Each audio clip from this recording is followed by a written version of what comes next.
Boa tarde, eu sou Roberto e vou falar sobre a pilha de Daniell. Uma célula ou pilha de Daniell é um tipo de célula galvânica ou também chamado célula voltaica.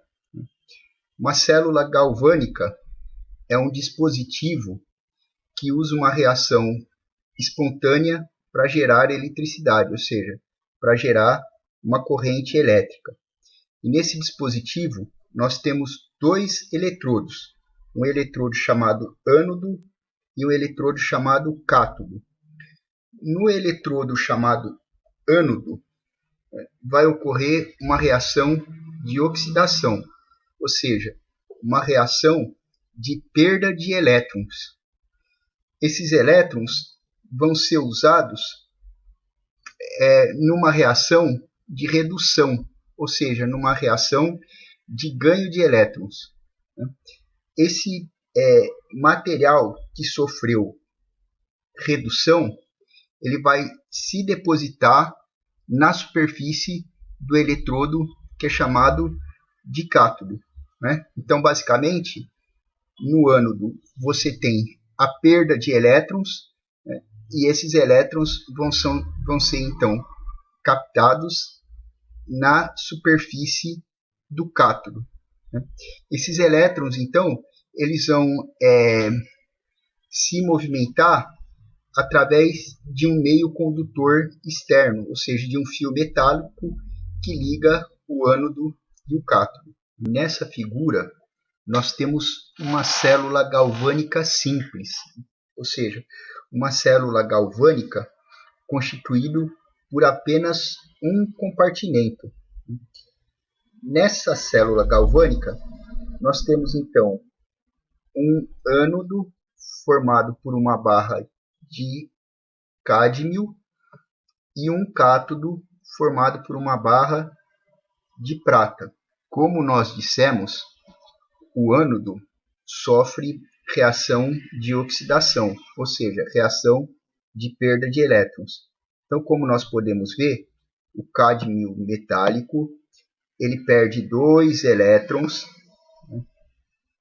se transformando no cátion cádmio 2+, que está em solução aquosa. Esses 2 elétrons perdidos pelo cádmio metálico movimentam-se através do fio metálico e atingem o cátodo, que é formado por uma lâmina de prata, mas no caso dessa célula galvânica em especial, essa lâmina de prata é revestida por uma camada sólida de cloreto de prata. Os elétrons provenientes da oxidação do cádmio vão reduzir então a prata 1, que forma o cloreto de prata. Esses elétrons vão reduzir a prata 1 em prata metálica, que vai se depositar na lâmina de prata que compõe o cátodo. Essa dissociação do cloreto de prata vai gerar também a formação do ânion cloreto em solução aquosa. Como fica evidente, uma célula galvânica funciona por meio de uma reação redox. Então, nesse caso, a gente tem a oxidação do cádmio e a redução da prata 1. Para entender a célula de Daniell, é necessário estudar a reação redox, que envolve o zinco e o cobre. Então, vamos imaginar aí o experimento em que uma peça, um corpo de zinco metálico, é mergulhado em uma solução aquosa de sulfato de cobre. Em meio aquoso, o sulfato de cobre se dissocia no cátion cobre 2 e no ânion sulfato. O que ocorre nessa reação? O zinco metálico sofre oxidação, ou seja, ele perde elétrons, perde 2 elétrons, sendo convertido no cátion zinco 2+. Esses 2 elétrons eles são recebidos pelo cátion cobre 2+, que então é convertido em cobre metálico. Nós podemos simplificar essa reação redox cortando os reagentes que não se alteram na reação, no caso, os ânions sulfato. Dessa forma, nós temos a reação simplificada, né? E aí, então, a gente vai perceber nessa reação simplificada, né, que o zinco metálico é oxidado ao cátion zinco 2+, enquanto o cátion cobre 2+, é reduzido a cobre metálico. A reação redox simplificada pode ser escrita na forma das suas meias reações ou semi-reações, né? Então,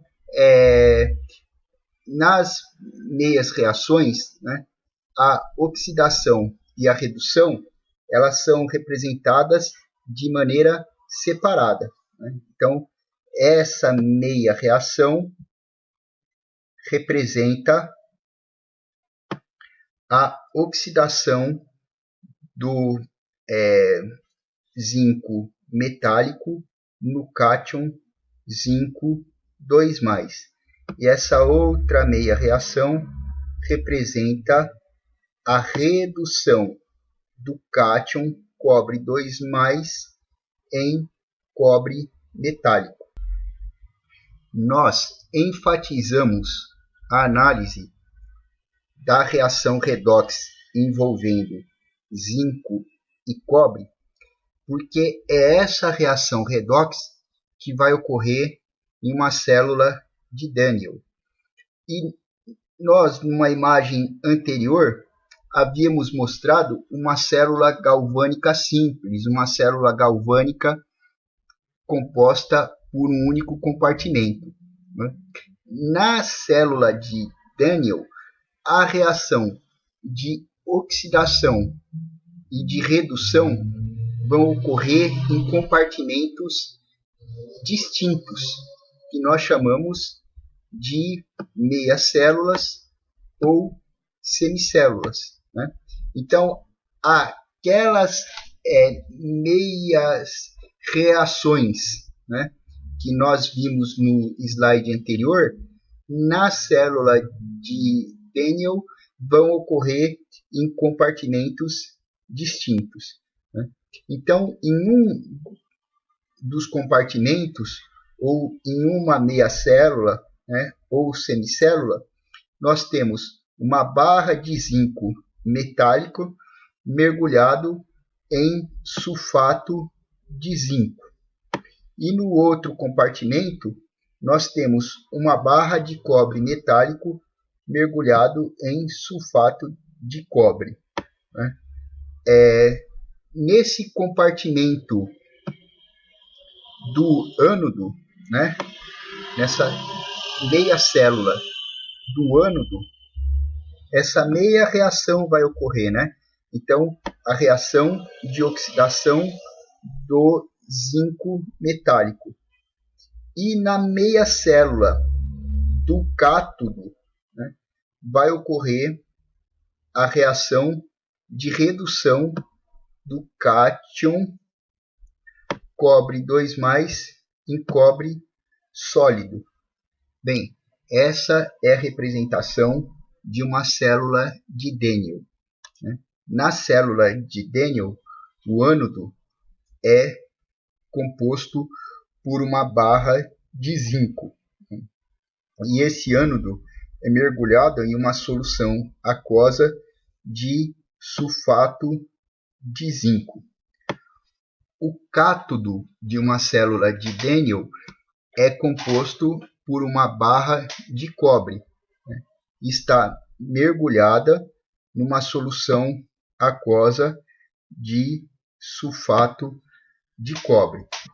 Então, nós temos duas meias células ou duas semicélulas, uma meia célula do ânodo e uma meia célula do cátodo. Na meia célula do ânodo vai ocorrer a meia reação de oxidação, ou seja, o zinco metálico vai perder 2 elétrons, sendo oxidado ao cátion zinco 2+. E na meia célula do cátodo vai ocorrer a reação de redução.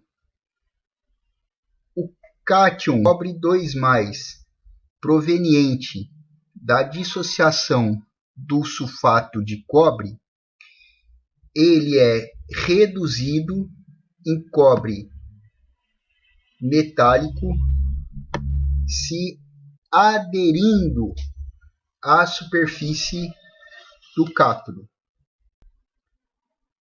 Como a ilustração deixa evidente, os 2 elétrons utilizados na redução do cobre 2+, são provenientes da oxidação do zinco metálico.